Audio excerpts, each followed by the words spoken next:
Hi everyone and welcome to captain. तो कैसे हो भाई आप सब। भाई सीयूटी 2024 के अंदर अगर आपके पास मैथ्स डोमेन का सब्जेक्ट है तो भाई ये वीडियो आपके लिए बहुत इंफॉर्मेटिव होने वाली है। अगर आप पे कोर मैथमेटिक्स है तो भी आपको ये वीडियो देखनी है और अप्लाइड है तो भी, क्योंकि पेपर के अंदर कोर और अप्लाइड अलग अलग पेपर नहीं हो रहे हैं, एक साथ हो रहे हैं। अब उसमें कैसे डिफरेंस क्रिएट होगा, कैसे आपको किस सेक्शन पे ध्यान देना है और कैसे देना है, वो सब चीजें इस वीडियो में मैं आपको प्रॉपर तरीके से बताऊंगा।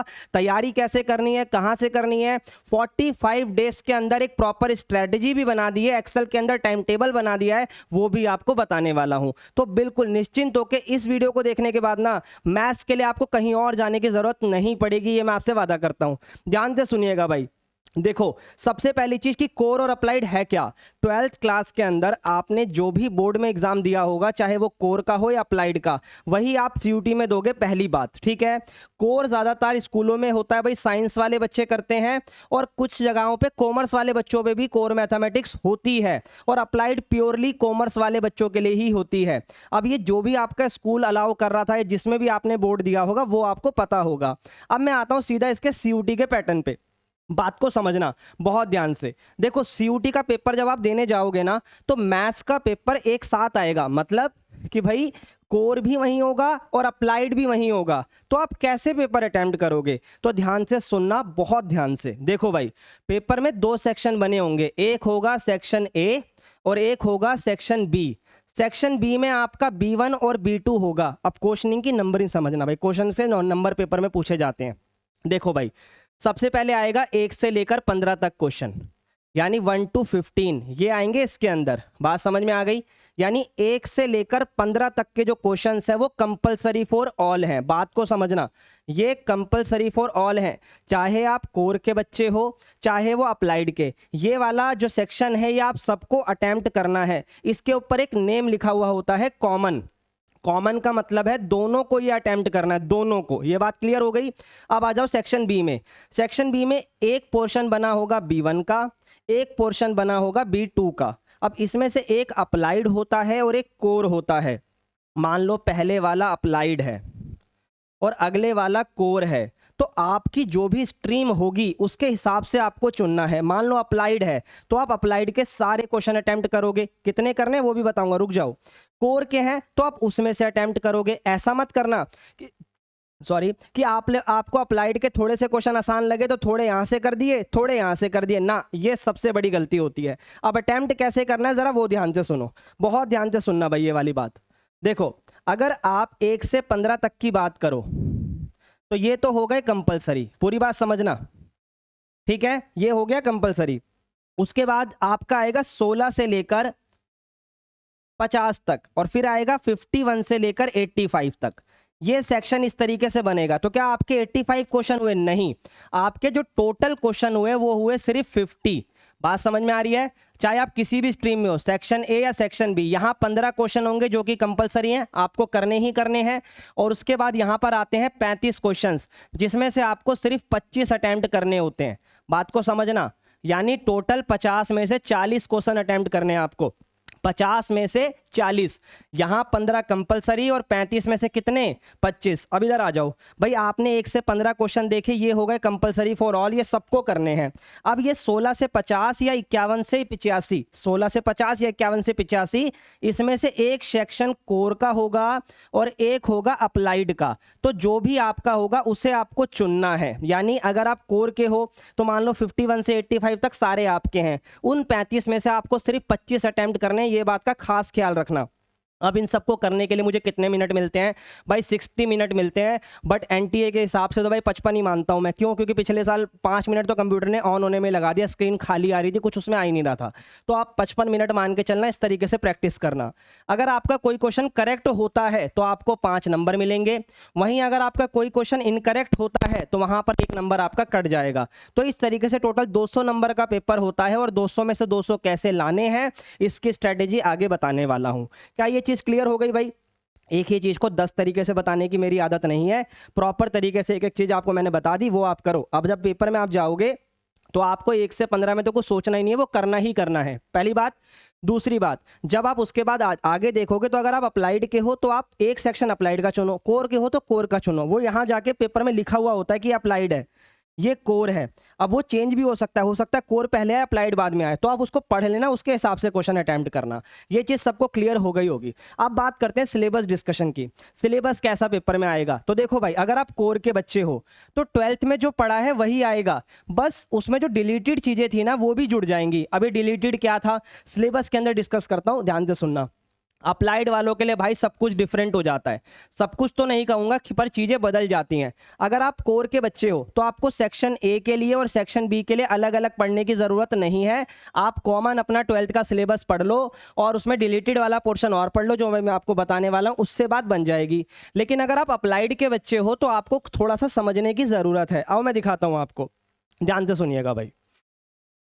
ये देखो, ये रहा आपका सिलेबस। ये देखो भाई, यहां पर अगर आप नोटिस करोगे तो सेक्शन ए की बात कर रहा हूं मैं यहां पे। ये जो सेक्शन ए है, ध्यान से सुनिएगा, पेन इसमें पता नहीं क्यों नहीं चल रहा, हाँ अब चल जाएगा। ये सेक्शन ए है। ये क्या है बच्चों, सेक्शन ए। अब इसमें देखो क्या है, इसमें जितनी भी चीजें आ रही है ना, जितनी भी चीजें आ रही हैं, बहुत ध्यान से सुनना, इन सब के अंदर जहां भी ट्रिगो की बात आएगी तो वो ट्रिगो के क्वेश्चन कम होंगे। ये बात समझो, ये ना के बराबर होंगे। क्यों, यहां पर बेनिफिट हो गया कोर वालों का। समझना, सेक्शन ए जो है वो कोर वालों को भी देना है, अप्लाइड वालों को भी देना है। तो कोर और अप्लाइड दोनों को देने की वजह से इस वाले सेक्शन के अंदर ट्रिगो का पोर्शन ना के बराबर होता है, या यूं कहो नहीं होता है। बहुत रेयरी एक आधी बार 15 में से कोई एक क्वेश्चन देखा गया होगा जिसमें ट्रिगो का क्वेश्चन पूछा गया था। इसमें कोई ट्रिगो का क्वेश्चन आपसे नहीं पूछा जाएगा, ट्रिगो रिलेटेड होगा ही नहीं। अब ध्यान से देख लो सेक्शन ए को, यह जरूरी है अप्लाइड वालों के लिए, क्योंकि कोर वाले तो सेक्शन बी को पढ़ेंगे ही पढ़ेंगे। यहां आपसे मैट्रिसेस, ठीक है, कैलकुलस, सारा सिलेबस आपके सामने, integration, differential equation, probability distribution, linear programming, ये सब आपसे पूछा जाएगा। क्लियर है ये वाली बात, इसमें कोई अलग से एक्स्ट्रा चीज आपको पढ़ने की जरूरत नहीं है, सिर्फ इतना ही पढ़ना है। अब आगे बढ़ते हैं, यहां ध्यान से एक बार इसको देख लीजिएगा। चलो अब चलते हैं सेक्शन बी की तरफ। ये बड़े ध्यान से समझना, वन बाय वन। सबसे पहले बात करते हैं कोर वालों के लिए। ये कोर वाले, भाई अप्लाइड वाले भी सुन लो यार, ताकि गलती ना हो आपसे, क्योंकि जब मैं पढ़ाऊंगा तो दोनों को पढ़ाता हूं। कोर की बात करते हैं। देखो भैया, सब आपको 12th के चैप्टर लग रहे होंगे, बट ध्यान से सुनना, यहाँ पर डिफरेंट क्या है। आपने 12th क्लास के अंदर 1-1 ऑन 2 पे चीज़ों को खत्म कर दिया था। थोड़ी गर्मी ज़्यादा है आज, इस चक्कर में पसीने भी आ रहे होंगे, कोई बात नहीं। ये आपने नहीं पढ़ा था, अभी आपको पढ़ना है क्योंकि डिलीटेड था। कंपोजिट, इनवर्स और बाइनरी, ये आपको पढ़ना पड़ेगा। ऐसे ही आप इनवर्स डिग्नो में आओगे तो आपको ये एलिमेंट्री प्रॉपर्टीज आपके 12th में नहीं थी, ये आपको पढ़नी पड़ेगी। मैट्रिसेस की अगर आप बात करो, ये अंडरलाइन वाला कहोगे तो मैं PDF डलवा भी दूंगा, कोई दिक्कत वाली बात नहीं है। इसके अंदर अगर आप देखोगे तो एलिमेंट्री ट्रांसफॉर्मेशन वगैरह के बारे में पढ़ना पड़ेगा। मैट्रिक्स और डिटर्मिनेंट के अंदर अगर बात करूं तो प्रॉपर्टीज आपने नहीं पढ़ी थी, वो अब पढ़नी पड़ेगी, ठीक है। और सुनते जाइए, कॉन्टिन्यूटी डिफरेंशिएबिलिटी आपने सारी पढ़ी है। एप्लीकेशन ऑफ डेरिवेटिव में आप लोगों ने टेंजेंट एंड नॉर्मल नहीं पढ़ा था, बट अब पढ़ना पड़ेगा टेंजेंट एंड नॉर्मल, और थोड़ा बहुत अप्रॉक्सीमेशन भी पढ़ना पड़ेगा। अब इंटीग्रेशन की बात कर लेते हैं। इंटीग्रेशन तो सारी पहले भी थी, सारी अब भी है। अच्छा, एप्लीकेशन ऑफ इंटीग्रेशन की बात करते हैं। उसमें एरिया बिटवीन टू कर्व पहले नहीं था, अब आ गया है, ये डिलीटेड वाला पोर्शन है भाई। इसके बाद डिफरेंशियल इक्वेशन तो पहले भी सारी थी, अब भी है, बट इसमें एक चीज डिलीट थी, जो फैमिली ऑफ कर्व वाली होती है, वो इस बार पूछी जाती है अप्लाइड के अंदर, सॉरी CUT के अंदर, ठीक है। आगे आ जाओ, ये कॉमन सिलेबस भाई जो भी है आपको सबको समझना पड़ेगा। अच्छा, वेक्टर 3D भी सारा पूछा जाएगा, इवन जो डिलीट था वो भी, जैसे कि स्केलर ट्रिपल प्रोडक्ट, ये बोर्ड में नहीं था बट इसमें है। और 3D की बात करूं तो ये सबसे इंपॉर्टेंट चीज है, प्लेन आपके बोर्ड में नहीं था बट यहाँ प्लेन पूछा जाएगा, देख सकते हो प्लेन का अच्छा खासा जिक्र है, पूरा प्लेन का जिक्र है, तो प्लेन आपको पढ़ना पड़ेगा, ठीक है। और आ जाओ LPP में। LPP में पहले क्या होता था कि सिर्फ आपको इक्वेशन दे दी और आपने सॉल्व कर दी, अब इक्वेशन के साथ साथ वर्ड प्रॉब्लम भी इसमें पूछी जाएगी थ्योरी में, ठीक है भाई। और बात करते हैं प्रोबेबिलिटी की, तो प्रोबेबिलिटी में बर्नौली ट्राइज डिलीट थे, बाइनोमियल डिस्ट्रीब्यूशन डिलीट था, वो भी अब पूछा जाएगा। तो भाई आई होप आप कोर वालों को समझ में आ गया होगा कि जो चीज़ें डिलीट थी वो भी पढ़ने की बहुत ज़्यादा ज़रूरत है। अब बात करते हैं, देखो टाइम वेस्ट नहीं करूँगा, मुझे भी पता है एक एक दिन आपका कीमती है, एक एक मिनट आपका कीमती है, तो जो ज़रूरी चीज़ें हैं वो डिस्कस करता चल रहा हूँ। कोर की बात करते हैं। कोर वालों आप, सॉरी अप्लाइड वालों, आप लोगों ने क्या करा था भाई, यूनिट 1 तो आप सबने पढ़ी है, देख लो जो चीज़ यहाँ लिखी है वही पढ़नी है, उससे अलग नहीं पूछा जाता। ये यूनिट बहुत ज़्यादा ज़रूरी है, 7 से 8 क्वेश्चन यहाँ से बनते हैं आपके उन 35 के अंदर। ध्यान से देख लो, ये पूरी यूनिट आप देख सकते हो, ये आपको एक एक चीज़ लिखी हुई है इसमें करनी है, इसमें कोई डिलीटेड का सीन नहीं है, बल्कि कुछ चीज़ें हटी होंगी और जो एक्स्ट्रा जुड़ी हैं वो सेक्शन ए में मैंने आपको बता दी। ध्यान से देख लो भाई, क्लियर है। मैट्रिसेस अलग से पढ़ने की जरूरत नहीं है क्योंकि आपने सेक्शन ए में पढ़ ली होगी तो वही यहाँ पर काम आएगी। कैलकुलस, कैलकुलस भी आपने सेक्शन ए के लिए पढ़ोगे तो यहाँ पर काम आएगी। बस इसके अंदर एक ये वाला टॉपिक जरूर पढ़ लेना, MR MC है ना, AR MC ये सब पढ़ लेना, ये बड़ा पूछा जाता है आपके पेपर में, ठीक है। इसके बाद अगर बात करूँ प्रोबेबिलिटी डिस्ट्रीब्यूशन तो वो भी वहाँ पढ़ लिया होगा, यहाँ अलग से पढ़ने की जरूरत नहीं है। Same with index time number data, infernal stats, ठीक है। और इसके बाद फिनेंशियल मैथमेटिक्स, ये one of the important topic है आपके CUT के लिए, इसको तो लिख लो। अब मेरी बात ध्यान से सुनना, बहुत ध्यान से। जब आप अपने पढ़ाई का टेबल बना रहे हो या LPP भी आ गया, अब जब आप पढ़ाई का टेबल बनाओ तो कोर वाले क्या करो, कोर वाले सिर्फ B1 वाले सेक्शन का ना ये सिलेबस अपने बोर्ड पे चिपका लो, सिर्फ इसका, इससे आपका सेक्शन A भी कवर हो जाएगा और B भी कवर हो जाएगा, ठीक है। लेकिन अप्लाइड वाले बच्चों को क्या करना है, अप्लाइड वाले बच्चों को सेक्शन A को भी चिपकाना है अपने बोर्ड पे ताकि उसको आप पढ़ते रहो, उसके साथ साथ इस B2 वाले सेक्शन को भी चिपकाना है। अब यूं मत सोचना यहाँ B2 लिखा है तो पेपर में भी B2 होगा, पेपर में हो सकता है B1 वाला सेक्शन अप्लाइड का हो, तो इसलिए ध्यान से पढ़कर पेपर अटेम्प्ट करना। तो इस तरीके से अपना टाइम टेबल बनाओ, ठीक है। अब आ जाओ सीधा चलते हैं टाइम टेबल की तरफ। देखो भाई 45 दिन के अंदर कैसे चीज़ों को तैयार करना है, चाहे आप कोर के बच्चे हो या अप्लाइड के, वो दोनों चीज़ें मैंने यहाँ डिस्कस कर दी हैं। आप देख सकते हो भाई, ये 1 से लेकर पूरे 45 दिन का टाइम टेबल है। एक्सेल आप देख सकते हो, स्क्रीनशॉट भी ले सकते हो इसका। अब इसमें ना अगर आप देखोगे तो ये जो टाइम टेबल है ना, ये CUT और IPMAT दोनों को मद्देनजर रखते हुए कंसिडर करा गया है। तो अगर आप यहाँ से कोऑर्डिनेट ज्योमेट्री हटा दो तो आपके पास ये टाइम बच जाएगा। वहीं अगर आप देखते हो यहाँ पर, ये देखो सेट्स का चैप्टर हटा दो, लॉगरिथम हटा दो, तो ये सब हटाने के बाद ना आपके पास जो टाइम एक्स्ट्रा ही बचेगा, तो ये सारा टाइम टेबल है ना, ये 35 डेज में आपकी चीज़ें कवर करेगा और बाकी टाइम आप मॉक टेस्ट वगैरह में यूज़ कर सकते हो, ठीक है। सेम विथ अप्लाइड, देख सकते हो भाई ये अप्लाइड का टाइम टेबल है, बहुत डिटेल में डिस्कस कर रखा है। ये देखो एक एक दिन। अब ये पढ़ना कैसे है सर, अब बच्चों को लग रहा होगा सर ये 1 2 क्या है, 1 2 3 4 5 क्या है। ये कहने का मतलब है मैट्रिक्स डिटर्मिनेंट को 3 दिन दे दो, कॉन्टिन्यूटी डिफरेंशियबिलिटी को 4 दिन दे दो, एप्लीकेशन ऑफ डेरिवेटिव को 3, इनको मिलाकर 7 दिन में कवर अप कर लो। ये गैप इसलिए छोड़ा है कि अगर कोई बैकलॉग बन जाती है आपकी, वो नहीं पढ़ पाते हो तो वहां पर उसे कवर अप करो, स्पेस भी आपको मैंने दे दिया है। अच्छा ये तो रही सिर्फ मैथ और अप्लाइड मैथ और कोर मैथ की बात। इसके साथ साथ आप लॉजिकल रीजनिंग का टाइम टेबल भी देख सकते हो, क्वांटिटेटिव एप्टीट्यूड का भी, इंग्लिश वर्बल का भी। ये सब चीजें मैंने ये जो डिजाइन करा है ना, ये सिलेबस ध्यान से सुनना, ये लॉगरिथम 1 2 लॉगरिथम 1 3 ये मैंने कहाँ से करा है और किसके लिए करा है। देखो भाई मेरा एक बैच ऑलरेडी लॉन्च हो चुका है, जिसमें अगर हम बात करें तो ध्यान से सुनिएगा, अवेंजर बैच। तो उन बच्चों के लिए अगर हम बात करें, ये देखो ये सारी चीजें टाइम टेबल मैंने आपको डिस्कस करा। अगर अब इसके आगे अगर हम बात करें तो ये है हमारा अवेंजर बैच। इसके अंदर हम लोगों ने 45 दिन के लिए क्या स्ट्रेटेजी बनाई है, इसके अंदर मैं क्या कराने वाला हूँ, वो सब चीज़ें आपको बताता हूँ। इन्हीं की वजह से वो टाइम टेबल आपके पास पहुंच गया है, ठीक है भाई। मनी बैक गारंटी हम देते हैं, 5 दिन अगर आप आते हो कोर्स में एनरोल करते हो, उसे पढ़ते हो, अगर आपको कोई भी दिक्कत लगती है भाई पैसे वापस ले जाओ, कोई दिक्कत वाली बात नहीं है। अच्छा इसके अलावा अगर आप देखोगे तो हमारे यहाँ पर 3 ऑप्शन हैं। एक आपका इसेंशियल्स है, ये तो खैर मैं अदर एंट्रेंसेस के लिए छोड़ सकता हूँ। अगर आप लोगों को लगता है कि भाई इंग्लिश लेनी है, अब मैथ्स की वीडियो देख रहे हो तो मैं इंग्लिश का इतना ज़्यादा आपको नहीं कहूँगा। मेनली मैथ में आपको कहाँ पर कराऊंगा, 2 जगह, ध्यान से देखिएगा। यहाँ पर एक प्लैटिनम बैच होगा और एक गोल्ड बैच होगा। ध्यान से सुनना, अभी कैसे चीज़ों को पढ़ना है वो भी बताने वाला हूँ। प्लैटिनम और गोल्ड दोनों में मैं आपको पढ़ाने वाला हूँ। इसकी कॉस्टिंग आपकी 2500 रुपये के आसपास रहेगी और इसकी 3500 रुपीज़ के आसपास। इनमें आपको मिलने क्या वाला है, क्योंकि बहुत चीज़ें होती हैं कि भाई सिर्फ पैसे दे दिए क्या हमें वर्थ इट मिला। तो देखो भाई बहुत सारी चीज़ें आप देख सकते हो सामने, मैं मोटा मोटा आपको समझा देता हूँ। आपको प्रॉपर मॉक टेस्ट मिलेंगे हर एक टॉपिक के भी। जैसे जनरल टेस्ट में अगर आप परसेंटेज पढ़ोगे तो परसेंटेज का भी मॉक टेस्ट मिलेगा, मैट्रिसेस एंड डिटर्मिनेंट पढ़ोगे उसका भी मॉक टेस्ट मिलेगा, एक नहीं 2 2 3 3 मिलेंगे। और फिर जब आपकी पूरी तैयारी हो जाएगी तो CUT का फुल लेंथ मॉक टेस्ट भी मिलेगा। और आप पढ़ते पढ़ते आपको कोई क्वेश्चन का डाउट आता है तो टेलीग्राम पे हमारा एक प्रीमियम ग्रुप बनता है, उसके अंदर मैं आपके डाउट भी सॉल्व करके देता हूं। मैं खुद पर्सनली डाउट सॉल्व करता हूं, ऐसा नहीं कि मैंने कोई लड़का रख दिया वो डाउट सॉल्व कर रहा, नहीं, मैं खुद डाउट सॉल्व करके देता हूं। उसके अलावा लेक्चर्स आपको रिकॉर्डेड मिलते हैं और मैं लाइव भी बैठूंगा, ये नहीं कि रिकॉर्डेड लेक्चर दे दिया और बात खत्म ना, लाइव आऊंगा, क्योंकि लाइव में ही मैं आपके डाउट्स को समझ पाऊंगा और जो आपकी दिक्कतें हैं उसे दूर कर पाऊंगा। और भी बहुत चीज़ें हैं भाई, ये तो सिंपल सी बात है।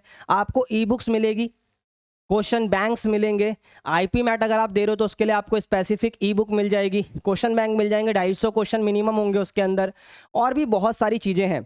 अच्छा अब अगर मैं आपसे बात करूं तो सबसे ज़रूरी चीज़ जो इसके अंदर मुझे आपको बतानी है कि पढ़ना कैसे, चाहे आप सेल्फ जाओ चाहे कहीं भी जाओ। तो देखो, सबसे पहले आपको एनसीईआरटी पढ़नी पड़ेगी। पूरी बात समझना मेरी, मैं क्या कहना चाह रहा हूँ। अगर आप सीयूटी की प्रिपरेशन कर रहे हो तो आप लोगों को एनसीईआरटी पढ़नी पड़ेगी, ये बहुत ज़रूरी है। अब आप कहोगे सर एनसीईआरटी में तो 5-5, 6-6 नंबर के क्वेश्चन है, तो क्या एनसीईआरटी इनफ है? मैं बिल्कुल कहूँगा एनसीईआरटी इनफ नहीं है।